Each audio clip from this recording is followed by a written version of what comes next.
working on the GTO again. As you can see, there's no intake on the car. Had a bad incident with the LS6 intake, broke on me with, I was seeing about 20 psi of boost. Got the Pro Charger overspun, just everything it'll do. It's a little D1X, and probably looking in the near future going with a bigger head unit. But kind of a wake-up call with that LS6 intake broke. It allowed my fuel rail to rise up, and one of my injectors O-rings popped out and was spraying down the engine bay with fuel. So I was kind of lucky, more than kind of, I was very lucky that I didn't have a fire, and then it happened close to home and I wasn't out doing a wide open pole or something. I carry a fire extinguisher, but even a 5-pound fire extinguisher, if I was at speed and that had caught on fire, I'd have probably been in big trouble and lost the car. So pretty fortunate wake-up call. So I'm moving on to an aluminum intake. I went with the BTR Equalizer for the cathedral port heads, and as you know, it's hard to get parts right now, so I've been waiting a little bit, but I've got that today. So I wanted to just kind of give you a little backstory on why I'm switching intakes, and kind of cover that today, as well as got another side project going on at the same time. I'm working on doing a water meth injection install, and I'll cover that also. But for now, I want to go through an unboxing of the intake and kind of cover the install of that.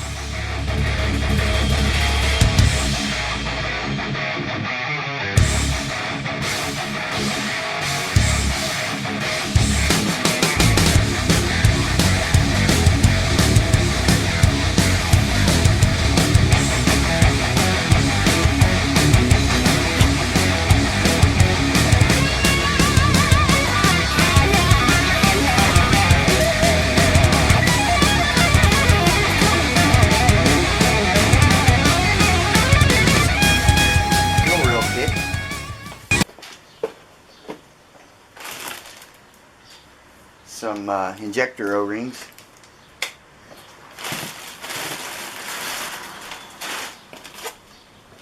Throttle body O-ring. I'll be sticking with the factory LS1 throttle body for the time being, eventually switching over to a 102. But for now, we've got the stock throttle body and the stock throttle body adapter plate.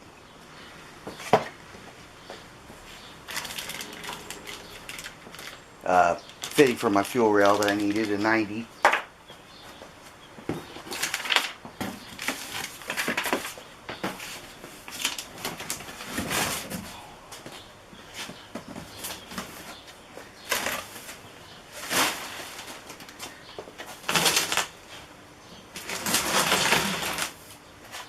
And the BTR intake.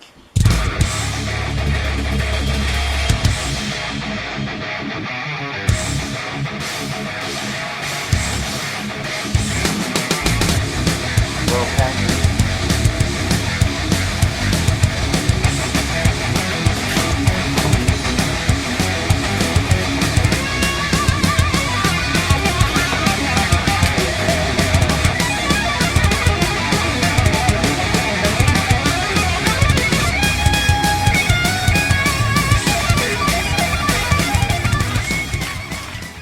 Looks like we got throttle body gasket for the 102 and some O-rings, screws for the top, and some fittings for the vacuum and the manifold air pressure sensor.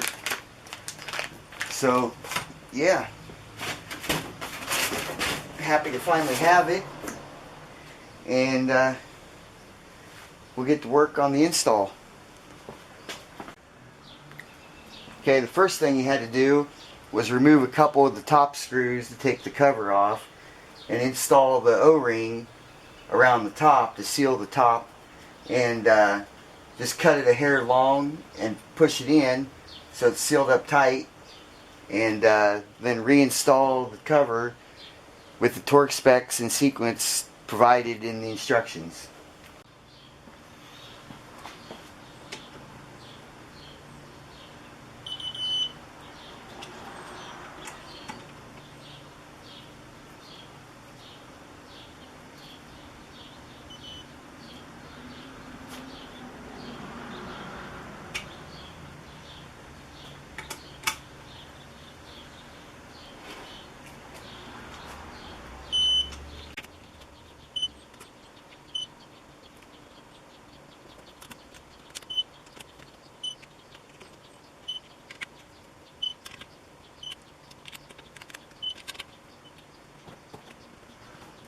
Put the O-rings for the ports on.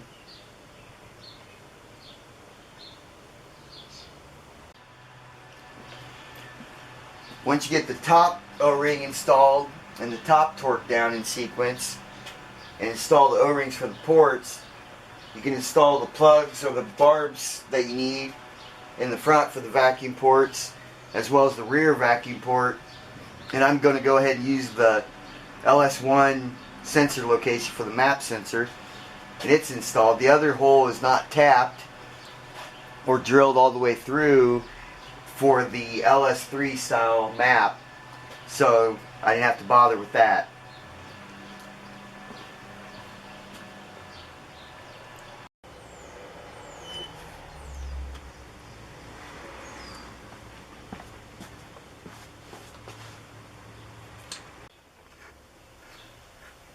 Okay, I was able to get the BTR intake installed and tested with relatively few issues.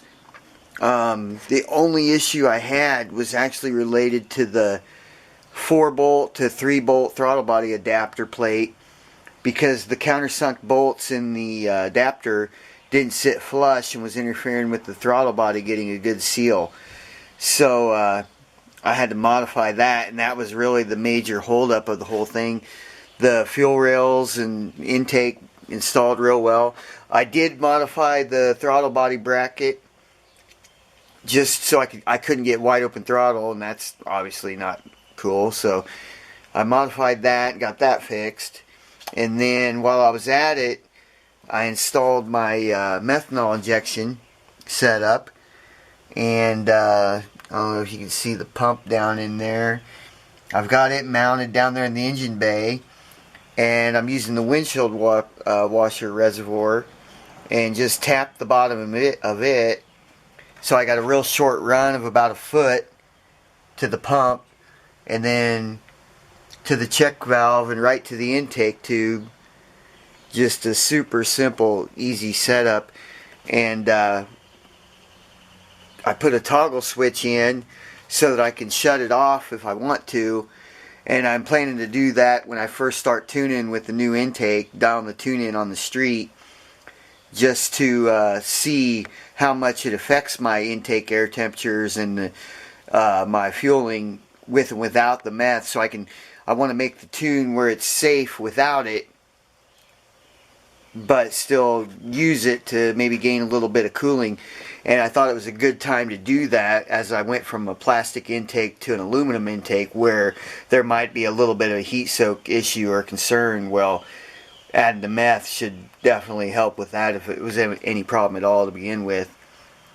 So yeah, I've started it and ran it and worked on the idle. Was off a little bit. It had a hanging idle and a startup flare, so I've got that pretty good. And you know, just dealing with some bad weather and some rain, I haven't been able to drive it, and then along with work and other things. But yeah, I'm all set up.